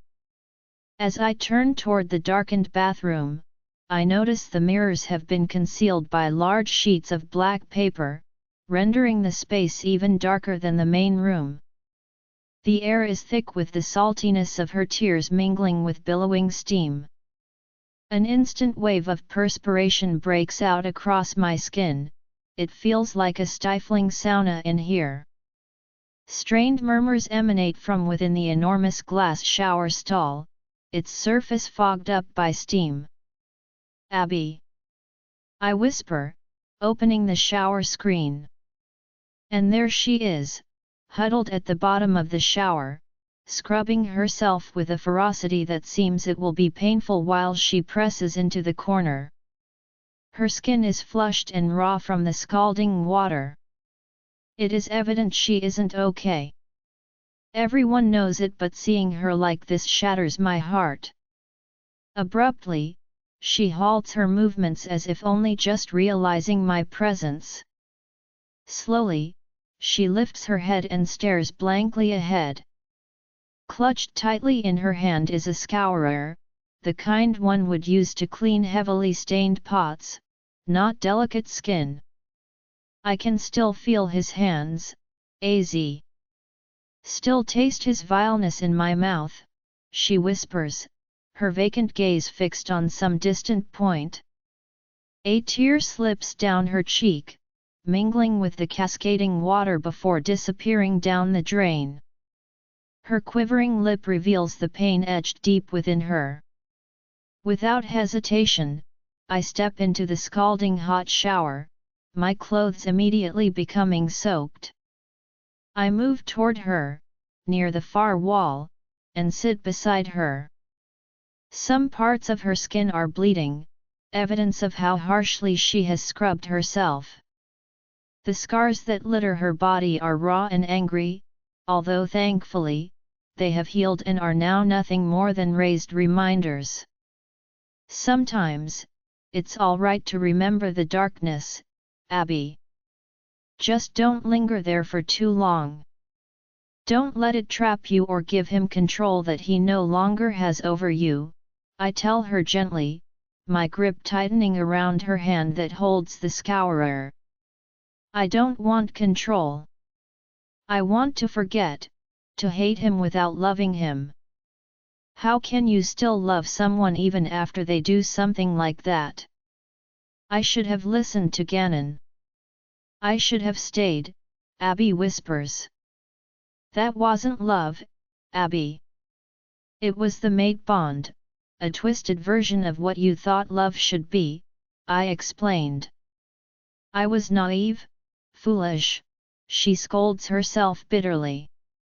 No, you wanted something more than what we have been given, and that's not your fault, I tell her. I sit with her, letting the boiling water scald my legs. Thankfully, she only has her legs under the water, the rest of her pressed against the wall. I can't live like this, I don't want to anymore. I don't want to be the broken doll. This isn't the Abby I know. This is who remained after everything has been taken from her. She seems as helpless now as she did when we first entered that orphanage. Back then, we were just children, unaware of the true horrors of the world, accepting whatever fate was dealt to us because we didn't know any better. Now that we are older, our eyes have opened to the harsh realities, the monsters that lurk in the shadows, and the lies that shaped our childhood. What we once considered normal has become distorted, what we thought was normal no longer is, and we are still uncertain of this new normal. We have grown accustomed to pain because pain is familiar, comfortable in our own misery because it has become routine. Brokenness has become our norm. But how do you fix something that has become so deeply ingrained? How do you break free from a cycle where pain is perceived as normal? Pain is not normal yet, all we know, or I did know until I met Kyson. Abby hasn't met her new normal, she is still suffering in the version we grew up with. Kate has compounded that feeling exponentially. And I can see she is tired of the old normal. Though she once wore her resilience like armor, now it lay exposed, revealing her desire to shed its weight. You're not broken, I whisper despite the fact she looks it. I am. I don't even know who I am anymore, she murmurs, her gaze distant and emotionless. You're my best friend, my sister. You are more than my life, I tell her, squeezing her hand. No, we are you. We are rogue. We are whatever they let us be and nothing more, she says. Only if you allow yourself to be. You are not defined by what he did to you, Abby. You are not a reflection of the butcher's actions, and we are not limited by the beliefs Mrs. Daly instilled in us, I counter. You aren't. You are a princess and soon to be queen. You are Azalea Ivy Landina. I am rogue, I am nothing, and now everyone knows what they did, everyone knows the dirty things I wish I could forget. I am sick of them looking at me with pity, sick of them looking at me with disgust, sick of being what he made me. Abby buries her face in her hands, tears streaming down her cheeks. Her shoulders shake with each anguished breath, and I can't even begin to fathom the depth of her pain. But one thing is certain, she will make it through this. She has to, because a world without her presence is no world worth being in. Then be Abby, I tell her, putting my head on her shoulder. But I don't know who she is, Abby murmurs, her voice emotionless. What they did to you is not you, but a reflection of them. That is who they were. Were Abby. They are dead, and you are still breathing. They don't get another chance, but you do, so take it, don't let them chain you down in the memory of what they did. They don't deserve it. Live because you can and want to, I tell her, and she shakes her head and pulls her knees to her chest. Abby puts her head in her hands and cries. Her shoulders shake, and I can't begin to imagine what she is going through, but she will get through this. She has to. You sound like Ganon, but even he looks at me the same as everyone else, even you do, I know you can't help it, but she chokes out, her entire body shaking. I don't look at you with pity, Abby. I see beyond the pain and the scars. I see the strength and resilience that define who you truly are. You are so much more than what they have done to you. You are the girl for whom I would risk my life, the one who has stood by my side when all hope seemed lost. And now, right here in this moment, I need you to make a choice. Are you going to jump? Because if you do, I will jump with you. Abby's voice trembles as she responds, her words carrying the weight of her self-doubt. But I am nothing compared to you. I am just a werewolf while you are a queen. Her belief in her own insignificance pains me deeply. You are everything to me, Abby. My title means nothing if I don't have you by my side, and you will be my beta, so don't tell me you are nothing, because the only reason I am still here for any of this is because of you. Abby chuckles and shakes her head but lifts it, placing it against the wall. I am a werewolf. You are Lycan, I can't be your beta, and I wouldn't know the first thing about being a beta. Do you think I know how to be a queen? I laugh softly, sitting up higher to meet her gaze. I can't even read, but we have people here who will help us. I have Kyson. You have Ganon and me. But what if Ganon leaves me when he realizes I can't give him what he wants? Abby's voice trembles with fear. He wants to change you and mark you, Abby. He isn't going anywhere. And even if he does, I will always be here for you, I tell her. You would change me, she asks. Wouldn't think twice about it, but we may have to ask how, though, because I am not that good at being Lycan yet, I chuckle. A chuckle escapes Abby's lips, mirroring my own.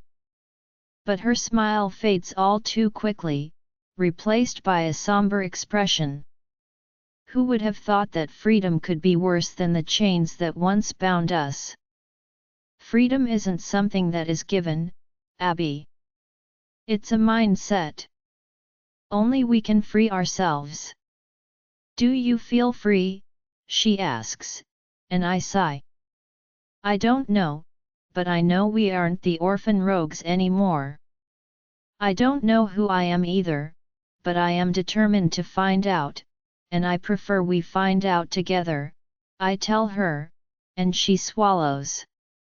More than my life, she whispers.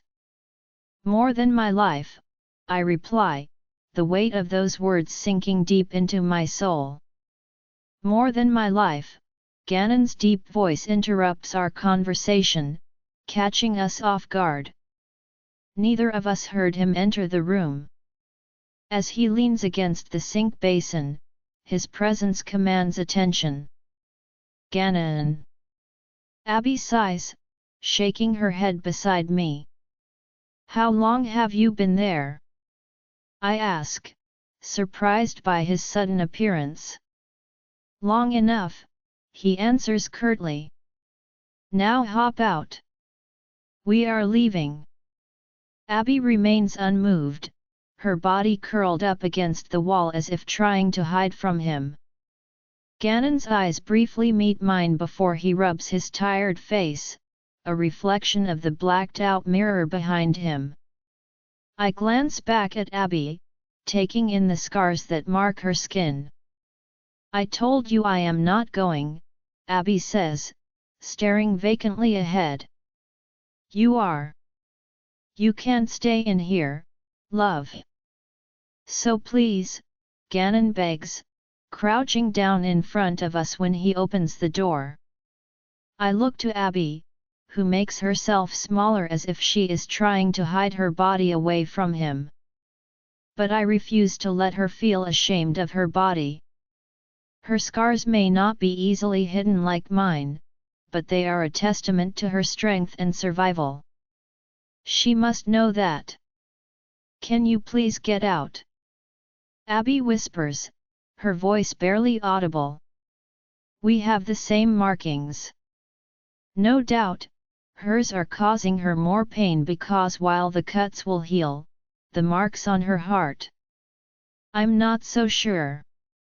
Nonetheless, I can tell she is ashamed of her body, and what has become of it, and if that is what is preventing her from leaving the room, she needs to know she has nothing to be ashamed of. Her scars can't be hidden by clothes like mine can be, but that doesn't mean she should feel ashamed of them. Can you get out, please? She whispers, her knees close to her chest. I have already seen you naked, Abby, Ganon responds matter-of-factly. Her face flushes crimson, her lips quivering. I can't go out there, she confesses, her voice filled with anguish. I take note of the scars that trail down her neck and shoulders, as well as the cuts on her face that have left white lines once healed. To me, she is still beautiful. I remember the shame I felt when the king asked me to undress in front of him and how Abby pleaded on my behalf. Ganon sighs, frustration etched across his features, but he never directs it at Abby. It's just skin, Abby, I whisper gently. But for her, those scars hold memories and pain I cannot fully comprehend. He mutilated me. It's one thing for everyone here to know, but it's another for the whole world to see, she croaks. Trying to feel for the mind link, I push on it, hoping I can open it myself, but when I struggle, Kyson opens it for me. I really can't get used to him being in my head. The bond is one thing, but the mind is something else. Kyson makes it look easy, but it's not. Why do you feel embarrassed? Kyson's voice resonates through the mind link. Abby hates her body, I relay to him. And that embarrasses you, he questions, his words causing my face to flush with shame. I don't like this feeling. Where are you? In the shower with Abby, I respond. I see, he acknowledges. Not like that. I have clothes on, but what? I want to take them off, I admit, my cheeks burning even hotter. Being naked in front of Abby doesn't faze me. We have seen each other unclothed countless times before. You're both girls, and I don't see a problem with that. My face heats even more. I am not afraid to be naked in front of Abby. Spit it out, Azalea. Your hesitation is making me uneasy. What is it? Kyson demands, an edge to his voice. Imagine if I were to walk outside in the castle completely naked, I blurt out, surprising myself with the audacity of my statement. Definitely not, Kyson growls. His words anger me and fuel my next answer. I wasn't asking permission, I tell him, though I was kind of hoping he would give it because I didn't exactly want this to cause an argument. Then why are you telling me? He snaps back. So you don't find out from the staff, I explain. Azalea, he snaps.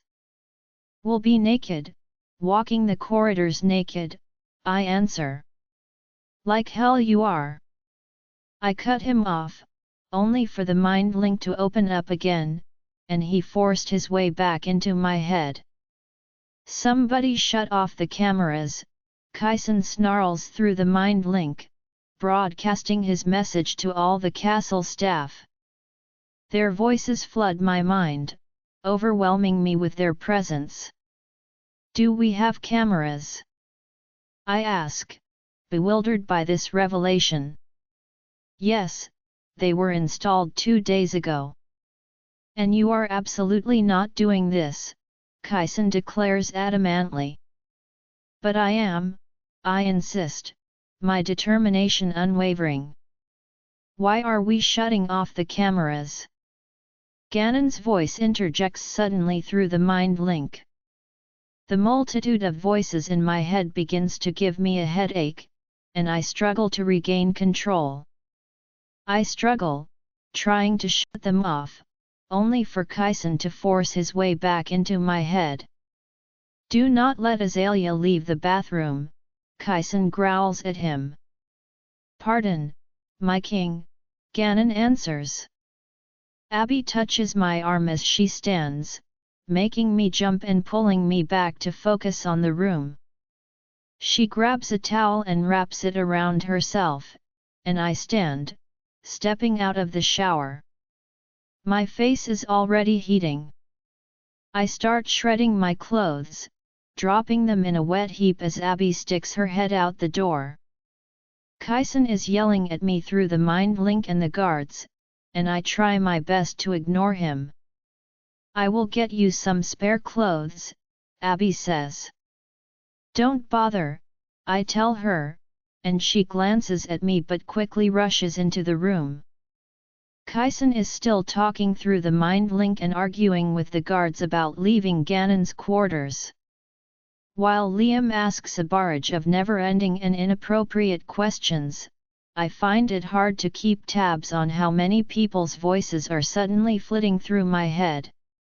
I grab a towel and dry myself, and Abby runs back into the room with a cami and shorts, trying to pass them to me while she starts pulling on a turtleneck and long pants. Here, she whispers, but I shake my head. Az. I move to step past her when she stops in front of me. Ganon is out there, she says, gripping my arm when he suddenly opens the door, standing completely naked. I have no idea where to look, so I stare up at the roof, and so does he. Awkward. Hang on, we're doing this in style, Liam says through the mind link, and I look at Ganon, who sends me a wink. I swear, Azalea, when I get home, Kyson starts. Well, that sounds like a challenge, my king, I tell him. Put some clothes on, and Liam, stay away from my mate, he snaps. What? No, I am streaking with her, got my best apron for this, and if Ganon is strutting his stuff, so is me, sometimes you gotta air out the old skin suit, Liam says. I said clear the halls, the king commands. Everyone remains at their posts. I command back, a little shocked at how easily I did. The king growls. Azalea. My king. Clarice says through the mind link. I can hear Abby asking what is going on, but I grab her hand almost blindly as everyone's faces flit through my head along with their voices. I can't do this with you in my head, I tell Kyson. Good, because you aren't doing it, he growls. What is going on? Clarice asks. Azalea is about to streak through the halls, Kyson tells her. I focus on the mind link, trying to get him out of my head. When I manage it, I am still standing in the bathroom, though I can see Ganon now. I make sure to keep my eyes above the waist. I do not want to see more than I need to. However, I am shocked to find his flesh torn apart more than ours. Are we doing this? He asks, staring at me. Doing what? Abby squeaks, looking between us. Oh good, I am not late, Liam says, busting into the bathroom with only a floral apron on. Oh la la, my queen, lovely birthday suit, he says, not even being subtle as he peeks at me. I swallow under his leering gaze. Eyes off my mate Liam. Hitting above your belt there, my king, Liam snorts, earning a growl through the mind link Kyson keeps forcing open.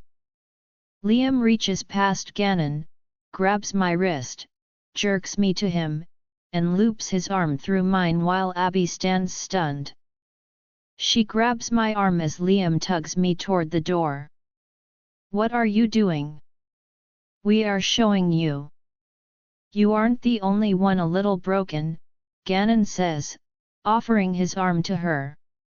Man, the king doesn't shut up. Bit bossy, if you ask me. How do you put up with him? Liam says. As Kyson keeps trying to order his men out, I realize something, his commands on Liam and Ganon are not working. That realization hits me, and at the same time, it hits Kyson, and I know something is amiss. Azalea, he asks. I love you, but I am doing this for Abby, I tell him, and he growls.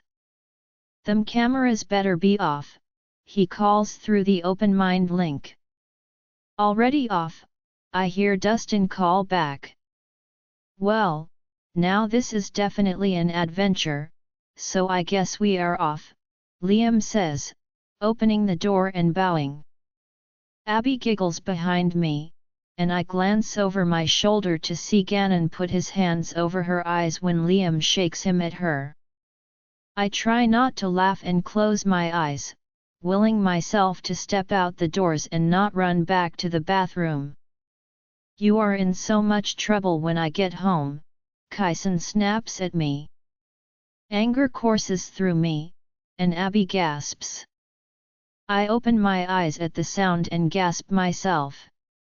All the guards are still stationed at their posts, their clothes at their feet in a heap, their eyes straight ahead, and hands over their privates. I look at Abby, who is fully clothed, gripping Ganon's arm tightly, looking like she wants to run back into the room. Ready, My queen. Liam laughs, looping his arm back through mine. I nod, my breathing heavy and stare straight ahead before I start walking. I head for the king's quarters, and I can hear Abby crying behind me as she follows Ganon. Every staff member lines the halls naked, eyes straight ahead, thankfully. My chest warms, knowing they did this for her. Kyson growls through the bond angrily, and I can almost see the look of anger on his face. As we stroll through the halls, I feel a strange weight lift from not only Abby but also me as her crying stops. Each person we pass bows or nods, and she loops her arm through mine. She rests her head on my shoulder as we climb the last set of stairs to find Clarice and Dustin standing up top, also naked. I knew you were a fine lady, Clarice, but, Liam says, giving a whistle. Liam, you are not too big for me to wash your mouth out with soap, she scolds. Lucky me, which knee would you like me over? He laughs, and she folds her arms across her chest, and her eyes narrow at the man. My queen, she says and nods. Dustin walks over and opens the door for me. Abby. I whisper. You didn't have to do this, she tells me, yet the tension in her body has left, she looks more relaxed. Yes, I did. You needed to see. She looks out at all the naked guards and staff. Did you have to make them do it, too? No one made them do it, love, Ganon whispers, and everyone in the hall bows or tips their heads to her, and her cheeks flush pink. So, can I take you somewhere now and put some pants on? It is a little chilly. Ganon asks, and I give her a nudge. Go, no one cares what you look like, I tell her, and tears brim in her eyes as she hugs me. More than my life, she whispers. More than my life, I tell her. More than my life, all the guards and staff murmur in unison, making my heart skip a beat. I look at Dustin, who nods, keeping his eyes on mine. I wait for Abby to disappear around the corner near the stairs before racing to the cupboard for clothes. Clarice steps into the room as I pull on some pajamas, and I let out a breath. You're a good friend, Clarice says, wrapping a sheet around herself. I can't believe everyone did it for her, I chuckle. Clarice also laughs. Yes, but also you are our queen. Where you go, we follow, even if it is doing something as silly as being naked, she says when Kyson's voice booms through the link. For God's sake, please tell me she has clothes on now, he growls. I have clothes on, I tell him, and he growls and goes to say something, but I cut him off. I will deal with you when you get home, I say. With me? You better run when I get home, he snarls. Good, I will do it naked, I tell him, and he growls, but I shove him out of my head. He is a little angry, I sigh, turning to Clarice. Don't worry, my queen, you have an entire castle to back you, she says, and I furrow my brows, remembering how I was able to override the commands of Kyson. How? I ask her. How what? Clarice asks. They all listened, Kyson commanded them, and they listened to me instead. Ah, now that is something you need to ask your king about, my queen, she chuckles before strolling out. I sigh and sit on the bed. Now, I have to deal with my king when he comes home. The day passes by quickly. A doctor comes by to take blood. I work on my reading with Liam and Dustin. At first, I am a little embarrassed by my earlier spectacle, but as I walk the halls, it is like it never happened. Everyone is completely normal despite all of us being naked this morning. After dinner, I go to bed. I can feel Kyson's burning anger dissipate. He almost seems giddy and excited to get home. I find this odd and wonder what made his mood switch so fast. His anger is still there, but it has dissipated unusually fast, knowing Kyson. Crawling into the comforting embrace of my den, I meticulously rearrange the edges of my makeshift bedding, twisting and turning them in a futile attempt to find a fragment of comfort. My weary eyes flicker open at the sound of the door creaking open, alerting me to Kyson's arrival. I sit up, waiting for his wrath, having decided I am too tired to argue with him, so I will just listen to his ranting if it means I can sleep. Kyson's entrance is accompanied by an unusual silence. He strides toward me with purpose, his jacket slipping effortlessly from his broad shoulders and landing nonchalantly at the foot of the bed. His piercing gaze bore into mine, devoid of its usual fiery intensity, as he methodically unfastens his cufflinks and places them delicately on the bedside table. He starts unbuttoning his shirt, one by one, and I stare at his sculpted chest. A heady wave of his intoxicating scent envelopes the room, triggering an involuntary purr to escape my lips. Kyson's smirk deepens as he witnesses my internal struggle against the urge to surrender myself to him completely. "You are in trouble," he declares, his voice laced with a mixture of authority and restraint. My heart skips a beat, anticipating the reprimand hanging in the air like an unspoken threat. "But I think I can forgive you," he adds. "You think, or you have?" I ask, forcing myself to remain where I am. I want to bite him, taste his skin and inhale his scent like an animal. It infuriates me, yet my mouth waters all the same. Kyson raises an eyebrow at me before taking his shirt off and offering it to me. I reach out for it, wondering what he is playing at. He lets me take it before walking off into the bathroom. The sound of running water fills the silence, amplifying the weight of his unspoken thoughts. "Kyson!" I call out, my voice tinged with a mixture of confusion and concern. "My queen," he says in return, making me purse my lips at his weird behavior. When he finishes showering, he saunters out and tugs the duvet back I am huddled under. "You didn't eat all your dinner," he growls, reaching for me. As his touch graces my skin, a delightful tingle courses through me, his warmth seeping into my very core as he cradles me against him. "I wasn't hungry," I tell him, nipping at his chest.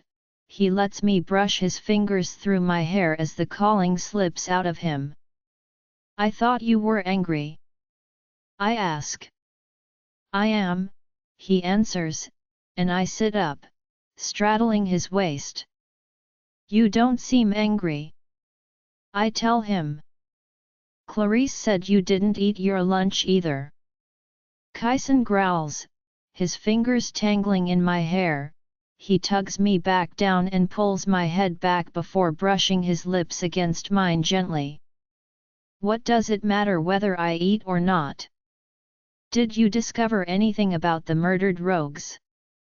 I inquire, my eyes rolling in exasperation as I attempt to push away from his chest.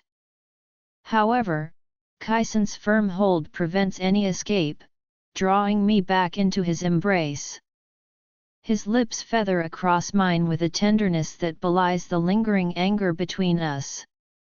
"Because, my love," he purrs, his voice laced with a mix of possessiveness and concern. "You're eating fur too." And with those words, his tongue invades my mouth. Join our Facebook and WhatsApp group for more updates, link is given in description. Rest audiobook will be continued in next episode.